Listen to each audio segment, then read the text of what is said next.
राज्य में एक मछुआरा रहता था।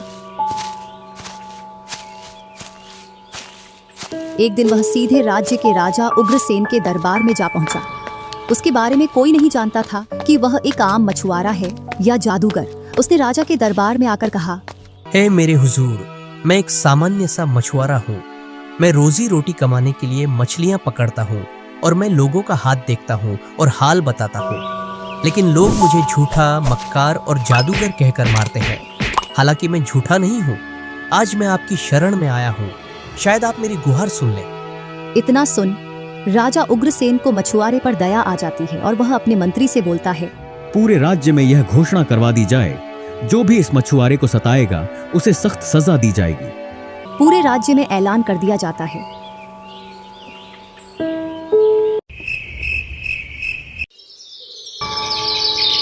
और कुछ दिन बाद मछुआरा फिर से राज्य में आता है।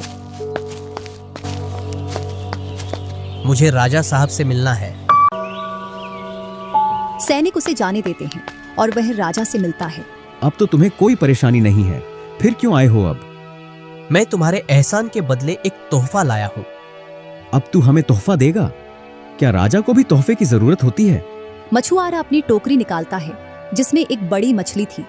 मछुआरा अपनी बात पर अड़ा रहता है और राजा को तोहफा देकर कहता है, यह तोहफा तुम्हें अक्लमंद राजाओं में मशहूर कर देगा, जिससे चारों ओर के राजाओं में तुम्हारा नाम गूंजेगा।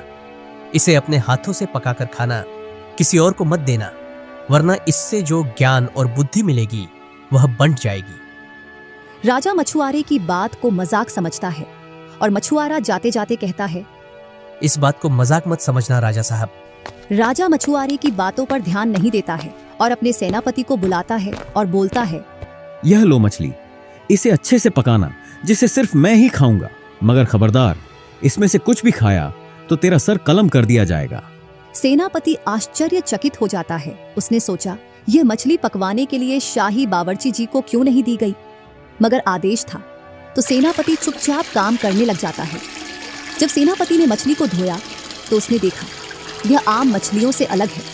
जब उसने मछली को पकाया तो उसकी खुशबू पूरे बावर्ची खाने में फैल गई। उसकी खुशबू इतनी अच्छी थी कि सेनापति अपने आप को रोक नहीं पाया और उसने उसमें से एक मछली का टुकड़ा खा लिया। अचानक से सेनापति को एक अजीब सी आवाज सुनाई दी। वह अपने चारों ओर देखता है तो उसकी नजर एक कुत्ते पर जाती है जो बोल रहा था, वाह क्या खुशबू है, मौका मिला तो मैं भी एक टुकड़ा इस मछली का छकूंगा। इतना सुन सेनापति घबरा जाता है। अरे कैसे बोल सकता है? अच्छा, ये मछली ही कुछ स्पेशल है, तभी तो जानवरों की आवाज सुनाई दे रही है। जब खाने का वक्त आया तो सेनापति ने राजा को मछली परोसी। राजा ने उस मछली को बड़े चाव से खाया। खाना खाने के बाद राजा ने सेनापति से कहा, अपने घोड़े निकालो, जंगल की सैर करने के लिए चलेंगे। दोनों अपने अपने घोड़े पर सवार होकर जंगल की ओर चल देते हैं।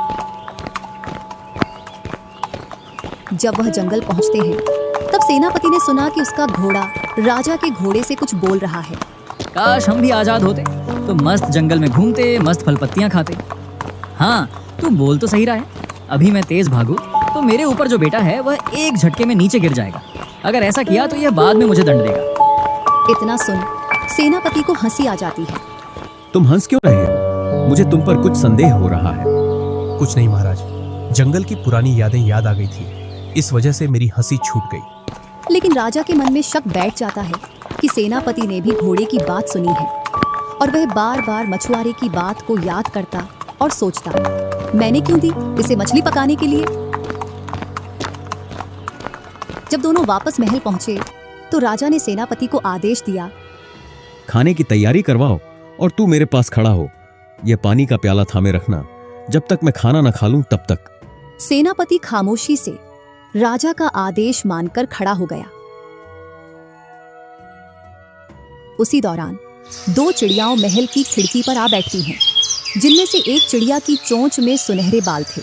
तो वह दूसरी चिड़िया से बोलती है, देख ये बाल उस राजकुमारी के हैं जिसके बाल सोने जैसे हैं। जिससे दूसरी चिड़िया उस चिड़िया से बाल छुड़ाने लगी। उस छीना झपटी में वह बाल नीचे जमीन पर गिर जाता है, जिससे उस बाल की आवाज ऐसी आई जैसे कोई सोने का सिक्का जमीन पर गिरा हो। यह देख सेनापति के हाथ से पानी का प्याला छूट जाता है और वे घबराकर एकदम पीछे हट जाता है। राजा ने तेज नजरों से सेनापति को घूरा और बोले, अब न तू मना कर सकता है और न ही तू बच सकता है। तूने जरूर मछली खाई है, वरना इन चिड़ियों की बातें कैसे समझ सकता है।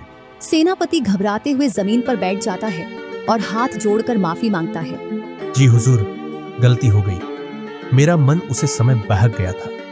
राजा इतना सुन अपनी तलवार निकाल लेता है और सेनापति पर जैसे ही वार करने जाता है तो उसकी नजर जमीन पर पड़े उस राजकुमारी के बाल पर जाती है। तो वह रुक जाता है और उस बाल को हाथ में उठाकर रोशनी की ओर करता है। वह बाल सितारों की तरह रोशनी में जगमगा रहा था। अगर तूने इस सुनहरे बाल वाली राजकुमारी को ढूंढ कर ला दिया तो मैं तेरी जान बख्श दूंगा, वरना तेरा सर काटकर महल के दरवाजे पर लटका दूंगा। सेनापति उठता है और कुछ खाने का सामान और सिक्के लेकर अपने घोड़े पर सवार होकर उस राजकुमारी को ढूंढने के लिए चल देता है।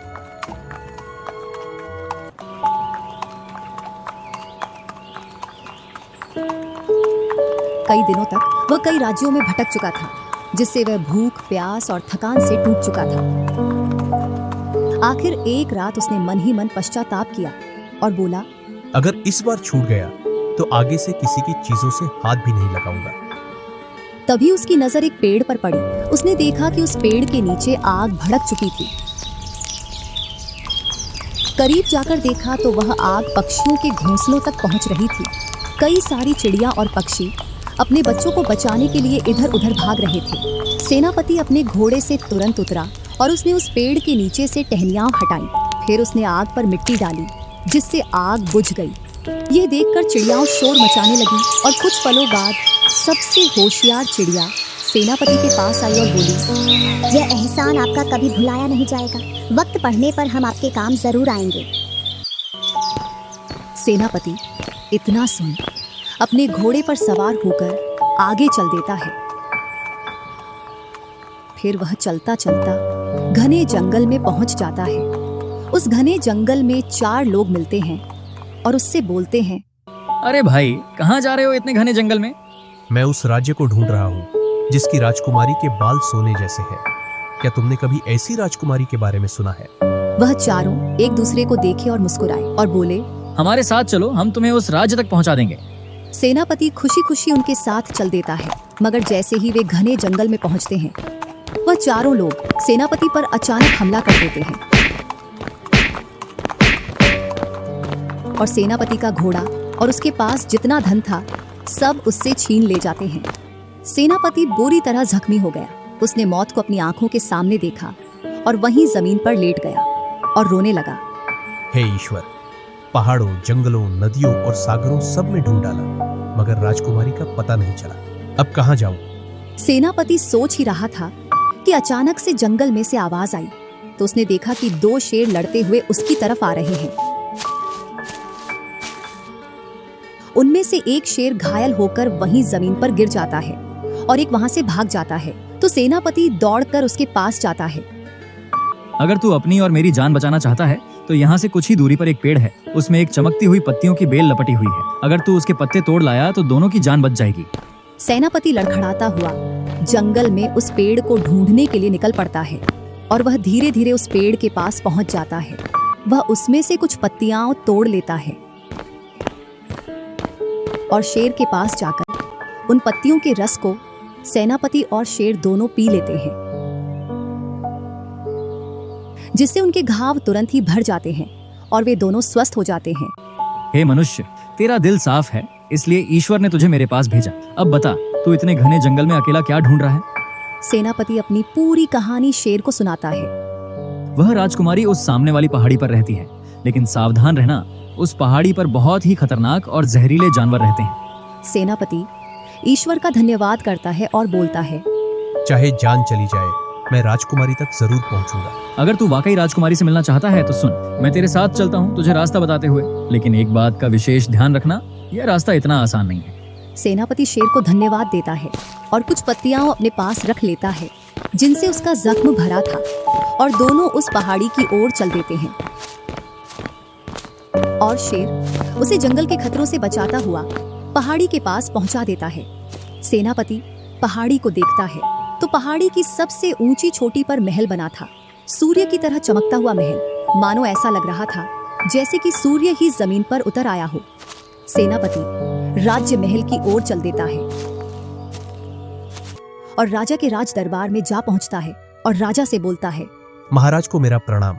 मेरे राजा उग्रसेन के लिए मैं आपकी राजकुमारी का हाथ मांगता हूँ। मैं अपने राजा की तरफ से राजकुमारी का रिश्ता लेकर आया हूँ और मेरे पास राजकुमारी के लिए एक अनमोल तोहफा था, लेकिन मेरी किस्मत खराब थी जिसकी वजह से वह तोहफा लूट गया। राजा इतना सुन आश्चर्यचकित हो जाता है और मन ही मन सोचता है, आज तक जो भी इन जंगलों से आया है वह बच नहीं पाया, ये कैसे सकुशल निकल आया। अब तक जो भी यहाँ आया है उसे हमारे आसपास रहने वाले खतरनाक और जहरीले जानवरों ने जिंदा नहीं छोड़ा। तुम कैसे यहाँ जिंदा आ गए, ये मेरे लिए हैरानी की बात है। अगर तू सच्चा है और वाकई में तू मेरी बेटी का रिश्ता चाहता है तो तुझे एक परीक्षा पास करनी होगी। जा, 3 दिन के अंदर तुझे जंगल से एक कीमती पत्थर का हार बनाकर लाना होगा, वरना तेरा सर तेरे धड़ से अलग कर दिया जाएगा। सेनापति के पैर लड़खड़ा गए। उसने सोचा, ये कैसे मुमकिन हो पाएगा। इस जंगल में बहुत खतरनाक जानवर हैं, मैं तो इस जंगल में एक पत्थर भी नहीं ढूंढ पाऊंगा, हार कहां से लाऊंगा। मगर सेनापति मजबूर था, वह जंगल की ओर चल देता है।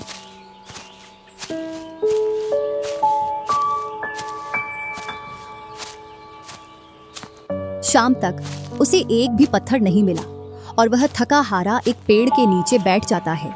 तभी उसको एक हल्की सी आवाज आती है, क्या तुम वही नौजवान हो जिसने हमें आग से बचाया था? सेनापति ने चौंक कर देखा तो सामने चिड़िया अपनी साथी चिड़ियों के साथ उसके सामने थी। चिड़िया ने सेनापति से हाल पूछा। सेनापति ने अपनी पूरी कहानी सुनाई। अब मैं बर्बाद हो गया हूँ, न तो पत्थर मिल रहे हैं और न ही समय। कल के बाद तो मेरा सर ही धड़ से अलग हो जाएगा। मुस्कुराते हुए चिड़िया बोलती है, तू फिक्र न कर, तेरा कर्जा हम पर उधार है। तू आराम कर, तेरे लिए हम सब उस विशेष पत्थर को लाकर उसका हार बनाएंगे। चिड़िया अपनी साथी चिड़ियों को आदेश देती है तो साथी चिड़िया उन पत्थरों को ढूंढने के लिए चारों ओर जंगल में फैल जाती है। जहां कहीं भी वह विशेष पत्थर मिलता तो वह हार बनाने वाली चिड़ियों को लाकर देती, जो वह अपने हुनर से उस हार को तैयार कर देती।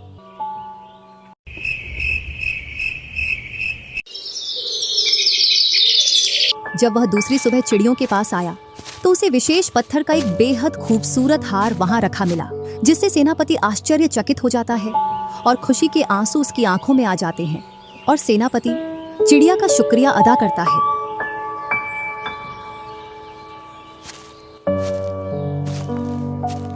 सेनापति वह हार लेकर राजा के पास पहुंच जाता है। राजा ने जब हार देखा तो दांतों तले उंगली दबा ली।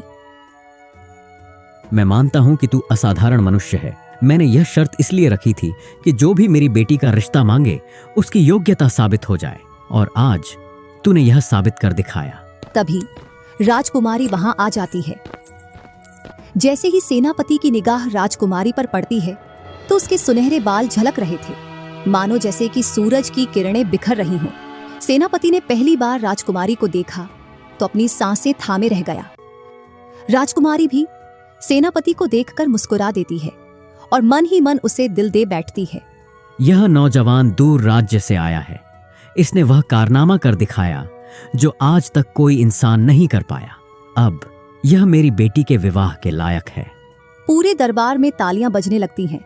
तभी राजकुमारी के मन में यह ख्याल भी जाग उठता है कि यह सिर्फ एक संदेशवाहक है, जिसके लिए यह रिश्ता आया है वह राजा उग्रसेन है। इस बात ने राजकुमारी के दिल में हलचल पैदा कर दी। राजकुमारी ने सेनापति के बारे में पूरी कहानी सुनी, जिससे राजकुमारी का प्रेम सेनापति के लिए और भी बढ़ गया। सेनापति, तुम क्यों ना हमारे ही राज्य में रह जाओ, हम दोनों यही विवाह कर लेंगे और हम दोनों खुशी खुशी रहेंगे। मैं तो एक नौकर हूँ, राजाओं और सम्राटों जैसा मुकाम मेरे पास कहाँ। हे सेनापति, इंसान अपने कर्मों से पहचाना जाता है, कपड़ों या हैसियत से नहीं। तुम्हारे अंदर की सच्चाई और बहादुरी तुम्हें सबसे बड़ा बनाती है। इतना सुन सेनापति का दिल भी पिघल जाता है।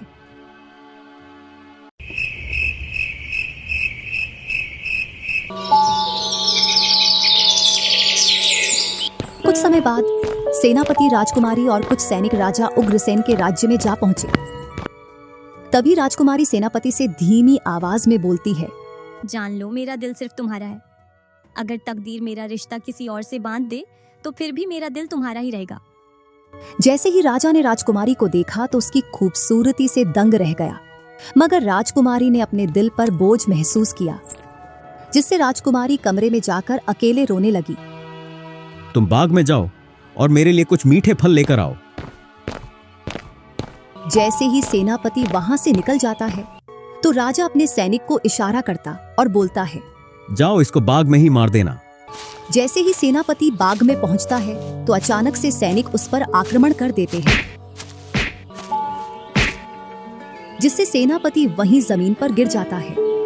जैसे ही राजकुमारी ने यह देखा तो वह दौड़कर सेनापति के पास पहुंच जाती है और राजकुमारी के पास रखी बेल की पत्तियों का रस जैसे ही सेनापति के होठों पर डाला तो सेनापति एकदम स्वस्थ हो गया।